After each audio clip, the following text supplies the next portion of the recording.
तर मुख्यमंत्री देवेंद्र फडणवीस बोलतात, पाहूयात।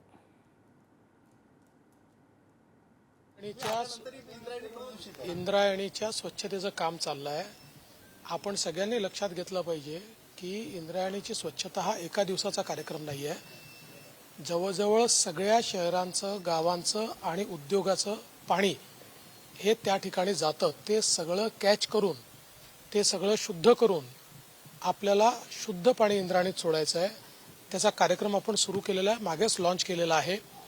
सगळ्या वेगवेगळ्या गावांना, ग्रामपंचायतींना, नगरपालिकांना, महानगरपालिकांना आपण निधी उपलब्ध करून देतो आहोत। उद्योग विभागाला देखील आपण सांगितलेलं आहे कुठलेही एफ्लुएंट जाऊ नये, पण नुसतं जाऊ नये म्हणून हे होत नाही, त्याकरता ती व्यवस्था उभी करावी लागते। ती व्यवस्था उभी करण्याचं काम हे सुरू केलेलं आहे। पुढच्या काळात ते युद्ध पातळीवर आम्ही करू।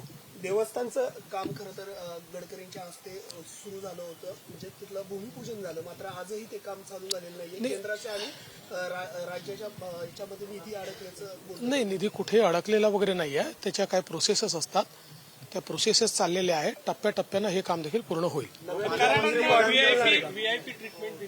अरे तुम्ही काय कुठे प्रश्न कुठले विचारायचे, काहीतरी तुम्ही थोडं पाहिलं पाहिजे कुठे काय प्रश्न विचारायचे।